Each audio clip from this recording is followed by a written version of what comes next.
बढ़िया बढ़िया किया है, बढ़िया किया है, बस कहते जाओ बढ़िया किया, बढ़िया किया, ठीक है। ये तो बढ़िया है कि नहीं है, ये तो समय समय बताएगा। बढ़िया, जिंदा रहे तो देख कर जाएंगे, गए तो लोग तो देखेंगे। म्याद मेरे में जब तक सांस है तब तक धरना, वो म्याद है, उसके बाद में फिर म्याद आगे बढ़ेगी नहीं।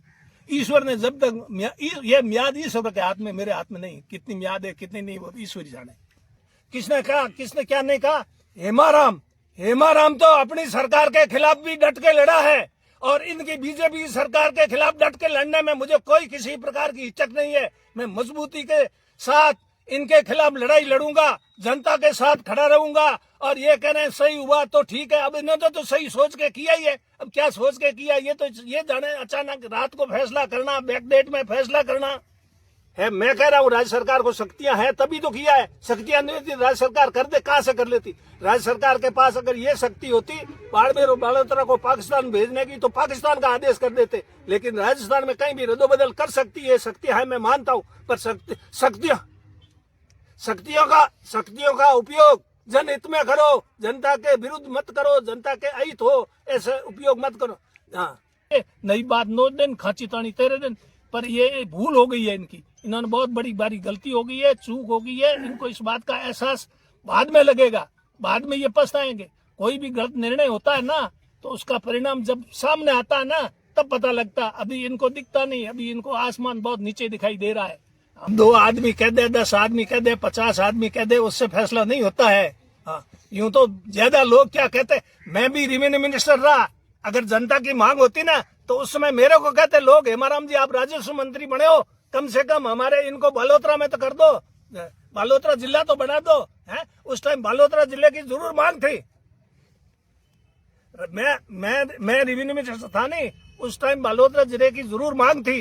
हमने कहा गुड़ामालानी, अगर इनको ये हो कि गुड़ामालानी को, दोरीमीना को बाड़मेर में नहीं रखना है, तो गुड़ा को जिला बना दो। उसमें दोरीमीना, गुड़ा, सिणदरी, बागोड़ा, किसने जरूरत ही नहीं पड़ी, प्रस्ताव दिया, जरूरत ही नहीं है। हमारे तो तहसील ही नहीं थी, न दोरीमीना थी, न गुड़ा थी, न उपखंड था। दोरीमीना न गुड़ा था, उपखंड बना दिए, तहसील बना दिए। लोग तो खुश थे उसमें, उनके जो तहसील स्तर के काम थे, एसडीओ स्तर के काम थे, गुड़ा स्तर के काम थे, यहाँ हो जाते थे। जिला स्तर के, एसपी स्तर के, बाड़मेर आने जाने के, दोरीमीना से डायरेक्ट रास्ता है। बाड़मेर का एकदम नेशनल हाईवे बना हुआ आलीशान, और गुड़ामालानी से बाड़मेर को जोड़ने के लिए 3 सड़कें बनाई मैंने, गुड़ा से सनाबड़ा रोड। ये विनाश काले विपरीत बुद्धि का मामला हो गया, मेरे को ऐसा लगता है। विनाश काले विपरीत बुद्धि रावण की खराब हुई थी ना, तब तो ये हुआ मामला। बाकी रावण जैसा शक्तिशाली इस दुनिया में कोई पैदा हुआ है क्या?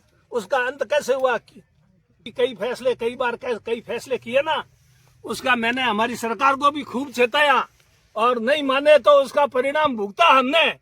अब हम सत्ता से हटे तो हमने कहीं न कहीं गलती की होगी, अब इनको नजर आती नहीं है, उसको हम उस समय हमारे को नजर नहीं आती थी।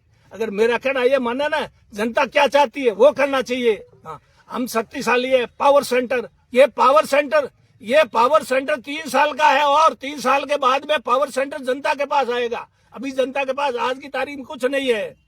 मैं जनता को संतुष्ट किया। गुड़ामालानी से 7 बार चुनाव लड़ा है, 1 बार आ रहा है। मैंने खुद ने चुनाव लड़ने से मना कर दिया, राहुल जी ने फोन किया तब मजबूरी से चुनाव लड़ना पड़ा, मैं लड़ता ही नहीं। हाँ, और हाईएस्ट वोटों से जीता हूँ। एक बार राजस्थान में हाईएस्ट वोटों से गुड़ामालानी की जनता ने जिताया है। जनता आज भी मेरे साथ है, पर मेरे को अब कोई चुनाव लड़ना नहीं है। लेकिन जनता के दुख दर्द में मैं साथ रहूंगा, किसी शर्त में छोड़ नहीं सकता। भविष्य आप मेरी याद रख लेना, मेरी बात याद, फिर बाद में बात करेंगे 3 साल बाद में भविष्य क्या होगा, ये आप याद रख लेना, आज नोट कर लेना इसको। हम धरने पे बैठे रहेंगे, और तो हमारे पास क्या, हमारे पास कोई पावर तो है नहीं, शक्ति तो है नहीं जो हम इसको। अरे ठंड से कोई घबराते हैं क्या हम? ठंड, गर्मी से, ठंड से, बरसात से कोई हाँ, यही तो कह रहा हूँ। उन्होंने राजनीतिक मकसद से किया गया, पर उस राजनीतिक मकसद से किए गए निर्णय को गुड़ामालानी और दोरीमीना की जनता को कितना कष्ट हो रहा है, कितनी पीड़ा हो रही, इस पे तो देखे ना। लोगों को पहले कितना दूर जाना पड़ता था।